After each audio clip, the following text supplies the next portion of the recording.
குணமே என்ற அணியின் அறிமுக பேச்சாளர் முனிஸ் பவித்ரா. ஐயா, சமூகத்தில் மனிதனை உயர்த்துவது பணமா குணமா? இதுல என்னையா சந்தேகம்? குணம் தானையா ஒரு மனுஷனை உயர்த்திக்கிட்டு இருக்கு. ஐயா, இந்த காலத்துல எல்லாத்தையும் பணத்தை கொடுத்துதான் வாங்குறாங்க, ஒத்துக்கிறேன். எல்லாமே காத்த கூட ஃபேனை வச்சு கொடுத்துதான் வாங்குறாங்க, அதையும் ஒத்துக்கிறேன். அடுத்து குடிக்கிற தண்ணிய கூட கொடுத்துதான் வாங்குறாங்க, ஒத்துக்கிறேன். ஆனா இப்ப உயிரை கூட வாங்கிட்டு இருக்காங்க, அது உங்களுக்கு தெரியுமாயா? ஓ, பணத்துக்காக உயிரை கூட எடுக்கிறாங்க. அப்படியும் செய்யறாங்க. நல்ல குணம் படைத்த மனிதர்கள் தங்களோட உயிரையும் கொடுத்துக்கிட்டு இருக்காங்க. எப்படின்னா, சமீபத்துல நெஞ்சிருக்கும் வரைன்னு ஒரு படம் வந்துச்சியா. சரி. அந்த படத்துல தன்னோட காதலிக்காக காதலன் தன்னோட உயிரை எடுத்து தன்னோட இதயத்தை எடுத்து கொடுப்பான். அதே மாதிரிதான் இப்ப சமூகத்துல நிறைய நிகழ்ச்சிகள் அரங்கேறிக்கிட்டு இருக்கு.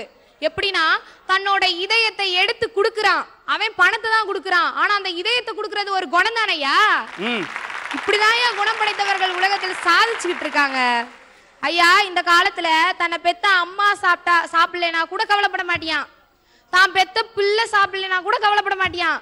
ஆனா அன்னைக்கே ஒரு சின்ன செடி வாடினதை பார்த்து வாடிய பயிரை கண்ட போதெல்லாம் வாடினேன் வள்ளலார் சொன்னார்ல, அவரை ஞாபகமா வச்சுதானே ஒரு சத்திரம் நடத்தி அதுல வர்றவங்களுக்கு எல்லாம் சாதம் போட்டுட்டு இருக்காங்க, சோறு போட்டுட்டு இருக்காங்க. இப்படி குணம் படைச்சவங்க தான் வரலாற்றுல நிலைச்சு நிக்கிறாங்க, பணம் படைச்சவங்க கிடையாது. நிக்கிறாங்க. என்னமோ சொன்னாங்க, அவங்க குணம் படைச்சவங்களை பேப்பர்ல போட முடியல, எங்க வெளியே தெரியுறாங்கன்னு. நாங்க சொல்றோம், பணம் படைச்சவங்க 6000 பேர் இருக்காங்க. சொல்ல போனா அதுல 60 பேர் கூட நம்மளுக்கு தெரியாது. சரி, அப்படியேனா 2-3 பேர் தெரியும். இப்படி இருக்கும்போது அவங்கள நாளிதழ்ல போடுறாங்க. போட்டா 6000 பேரோடதே கொஞ்ச நாள்ல முடிஞ்சிரும். ஆனா எங்களை மாதிரி குணம் படைச்சவங்க எத்தனை பேர் இருக்காங்க? போட்டா பேப்பரோட பக்கம் பத்தாது, அதனால போடுறது இல்ல. அதனாலதான் நாங்க போடுறது இல்ல, எங்களுக்குலாம் பப்ளிசிட்டி பிடிக்காது உண்மையிலே. ஏயா, இப்ப பூபதி நல்லா பேசிட்டு போனாரு, ஒத்துக்கிறேன். அவர் சொல்றாரு, குணமுடையவர்கள் குற்றமுடையவர்களாம், பணமுடையவர்கள் பரந்த மனப்பான்மை உடையவர்களாம்.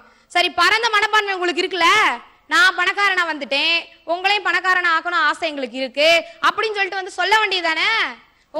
எல்லாருக்கும் கொடுக்க சொல்றீங்க. கொடுக்க சொல்லலையா, நான் இப்படி எல்லாம் வந்திருக்கேன்னு சொல்லிட்டு நீங்களும் இப்படிலாம் வரணும்னு ஒரு சின்ன ஒரு வழிமுறைகள் சொல்ல வேணாமா?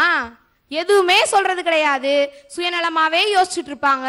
இவங்க தான் இந்த மனிதனை உயர்த்துதான், இந்த பணம் தான் உயர்த்துதான் இல்லையா? குணம் தான் உயர்த்துது. ஐயா, ரூபா நோட்டை நீங்க பாத்திருக்கீங்களா? பாத்திருக்கேன். அதுல காந்தி அழகா சிரிச்சுட்டே இருப்பாரு. சிரிக்கத்தான் செய்யறாரு. ஆமாங்க ஐயா, சிரிச்சுட்டே இருப்பாரு. இப்ப ரூபா நோட்டை சரியா பார்க்காதவங்க எதிரணியில உட்கார்ந்துருக்கவங்க, ஏன்னா அவர் ஒரு நல்ல குணக்காரன் தான் அதை அச்சிடப்பட்டாங்க. பணக்காரன்ற காரணத்துக்காக அதுல அச்சிடப்பட்டாங்க இல்லையா? நல்ல குணம் உள்ளவரை சிரிச்ச முகத்தோட போட்டிருக்காங்க. ஆமாங்க ஐயா. அண்ணா நாணயத்துல அச்சிடப்பட்டாரா? நாங்களாம் எதிர்பார்க்கவே இல்லையே. நீங்க தான் எங்களோட நாணயம் நல்லா இருக்கு, எங்க குணம் நல்லா இருக்குன்னு நீங்க தானே கூப்பிட்டு போடுறீங்க, நாங்களா போட சொன்னோம்? என்னமோ நாங்க உங்களை வச்சு யூஸ் பண்ணிக்கிற மாதிரி பேசுறீங்க. நாணயம் உள்ளவர்களை போட்டால் தான் நாணயத்துக்கே மதிப்பு வரும், இல்லைனா இல்ல.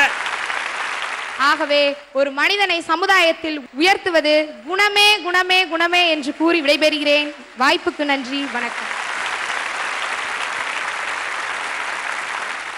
மாணவி முனிஸ் பவித்ரா குணத்துக்கு இருக்கிற மரியாதை உயர்வு உலகளாவியதுங்கிறத அருமையா எடுத்து காட்டினாங்க.